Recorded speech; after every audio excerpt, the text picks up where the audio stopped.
blood. Fresh on the kitchen floor, still spreading toward Officer Michael Brennan's boots. The 911 call had screamed, "Shooting in progress," but the scene that greeted him defied every expectation. 89-year-old Viktor Kozlov sat calmly at his dinette, a Soviet-era Makarov pistol beside his liver-spotted hand. At his feet, a young man writhed, clutching a flesh wound in his shoulder. "Drop the weapon! Hands where I can see them!" Brennan's Glock trained on the old man's center mass. Victor's ice-blue eyes didn't flinch. "Officer, this piece of shit just tried to rape my neighbor's granddaughter. 14 years old, Emma Larson." I stopped him. The wounded man, maybe 25, neck tattoos proclaiming gang allegiance, spat blood. "Crazy old bastard shot me. I was just visiting. I want him arrested." Brennan's finger tensed on the trigger. Protocol was protocol. Active shooter, weapon present, victim wounded. But something in Victor's steady gaze made him hesitate. "She's in the bathroom," Victor said quietly. "Still crying. Won't come out." A muffled sob confirmed it. Brennan's radio crackled for status update. Decision time. "You have 30 seconds to explain," Brennan growled, not lowering his weapon. "Starting now." Victor's weathered face hardened. "I was watching TV, heard screaming through walls. These project walls, thin like paper. Grabbed this," he gestured, "to the Makarov, and kicked in her door. Found him on top of her. He's lying." The gangbanger tried to stand, collapsed. "I was just talking to her." "With your pants down." Victor's voice dripped contempt. "With her school uniform torn. With her screaming for her grandmother?" Brennan noticed details. The gangbanger's unbuckled belt, scratches on his face, a torn Catholic school uniform visible through the open door. St. Mary's. Emma Larson. He knew the family. Good people. Single mom working 3 jobs. 20 seconds. The gun. I know it's illegal. Should have turned it in years ago. Victor's knuckles whitened. But in my building? 4 break-ins last month. Police take 20 minutes to arrive. Sometimes people need protecting now, not later. 10 seconds. Sarajevo, 1993. Got this gun during siege. Used it to save lives then. Used it to save life today. Arrest me if you must, but that girl is alive because I acted. Time expired. Brennan's radio squawked again. "Unit 12, status? Suspect down, contained. Need bus for GSW and victim advocate." He didn't lower his weapon. "Mr. Kozlov, you say the gun is from Sarajevo?" Victor nodded. UN translator. "Siege was hell. Serbian snipers hunting children like animals. 40 people trapped in collapsed building. Dmitri, Russian peacekeeper, gave me his gun. We saved 38. He died covering our escape." The wounded man groaned. "This is bullshit. He shot me. Shut up!"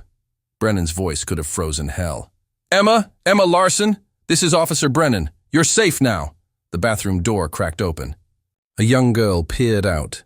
13, not 14, clutching her ruined uniform around her. Her face was streaked with tears and terror. He said he'd kill Nana if I screamed," she whispered. "But I screamed anyway. Mr. Victor heard me." The gangbanger's face went pale. "She's lying. They're both lying." Emma's grandmother rushed in. Maria Larson, still in her hospital scrubs. Night shift at St. Joseph's. "Emma, mi niña."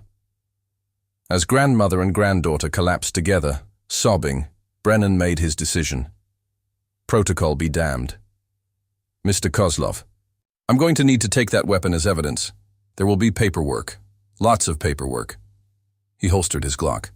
"But first, tell me more about Sarajevo." As backup arrived, Victor spoke of the siege. 1,125 days, longest in modern warfare. I was translator, not soldier. "But when children are dying," he shrugged. "Building collapsed after shelling.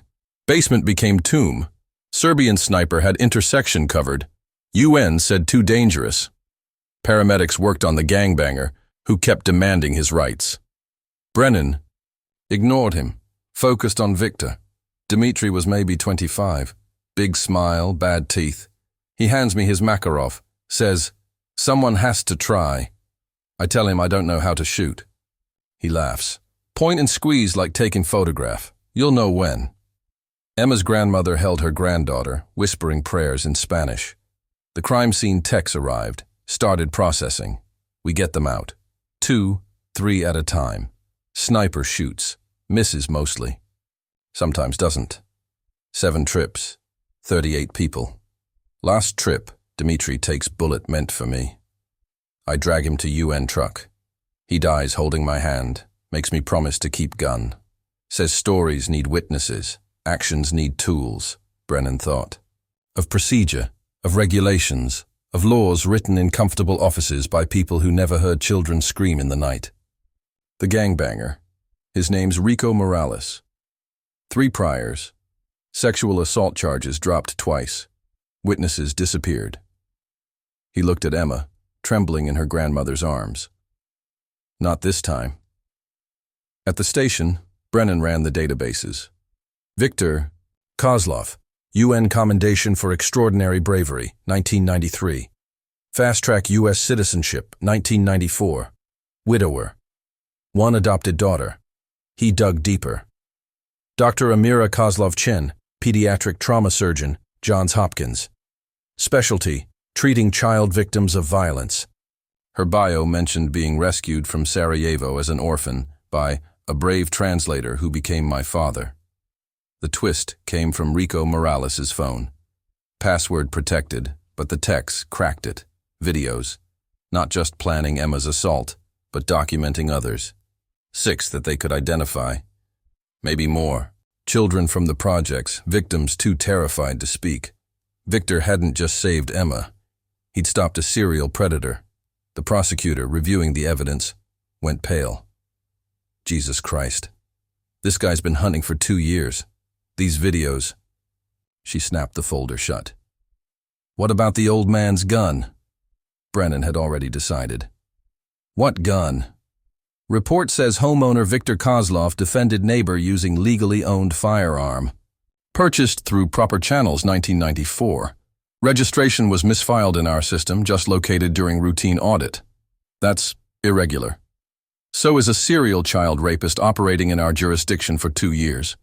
So is an 89-year-old hero being the only one to stop him. She studied Brennan's face. You sure about this? I'm sure that Emma Larson is alive. That 6 other kids might get justice. That sometimes the law needs interpreting. The media. Explosion was instant. Elderly hero stops child predator. Sarajevo survivor saves again. Guardian angel of the projects. Victor's bail hearing packed the courtroom. Families from the building, parents of Rico's other victims, Emma and Maria Larson in the front row. The judge, reviewing Brennan's carefully worded report, found Victor's firearm properly documented after administrative review. Given Mr. Kozlov's heroic actions, both past and present, and the serious nature of the crimes he prevented, this court releases him on personal recognizance. The courtroom erupted. Victor, overwhelmed, was surrounded by grateful families. Emma hugged him, whispered something that made the old man cry. Rico Morales faced 140 years. His lawyer, seeing the videos, advised pleading guilty. Later, outside the courthouse, Victor found Brennan. Why did you? Because 30 years ago my daughter was Emma's age. Because laws should protect the innocent, not enable the guilty. Because, Brennan smiled grimly, Dmitri would have understood. Victor's eyes misted. How could you know what Dmitri would think? Good cops read between the lines, like good translators, like good fathers. Victor reached into his jacket, pulled out a faded photograph. 5 young men in UN gear, 1 grinning, despite obviously bad teeth. Dmitri, he said simply. He had daughter too, back in Russia. Never met her. Born after he deployed. Did she ever know? I send money every month. Anonymous. She's doctor now, pediatrician, like my Amira. Victor's voice broke. We do what we can. Save who we can. Remember the rest. As Victor walked away, surrounded by grateful families, Brennan reflected on justice. Sometimes it wore a badge and followed procedure. Sometimes it spoke with a Russian accent and carried Soviet steel. Sometimes it lived in the space between law and righteousness, where split-second choices echo across decades. His report would be filed, carefully worded, technically accurate. A legal gun. A justified shooting. A predator stopped. Justice served. The Guy. Truth. Messier, grayer, infinitely more human, would live in his memory alongside Victor's faded photographs, Emma's rescued future, and the ghost of a Russian soldier who smiled through bad teeth and taught an old man that sometimes breaking rules was the highest form of honor. 3 weeks later, a package arrived at Brennan's desk. Inside, a photograph of young Dmitri, that same grin, holding a baby girl. On the back, in Cyrillic and English, Katya Dmitrievna, born March 3, 1993. Her father died a hero. Brennan framed it next to his own daughter's photo. 2 children, 30 years apart, connected by the threads of sacrifice and salvation. In the projects, Viktor Kozlov resumed his quiet life. But now neighbors nodded with respect. Children ran to him instead of from him. Emma Larson brought him cookies every Sunday, practicing her Russian while he helped with her English homework. The Makarov, officially documented and legally owned, sat locked in Victor's closet. Still loaded, still ready. Because in the projects, like in Sarajevo, sometimes the only thing standing between evil and innocence was an old man with steady hands and the willingness to act. And Officer Michael Brennan, driving his patrol route through those same projects, knew that justice had been served, even if the law had required a little creative interpretation. Sometimes the best policing happened in the spaces between black and white, in the gray, areas where conscience outweighed code, where protecting the innocent mattered more than protecting procedure. Somewhere in Russia, a pediatrician named Katya treated sick children, never knowing her father's sacrifice lived on in an old translator's vigilant watch.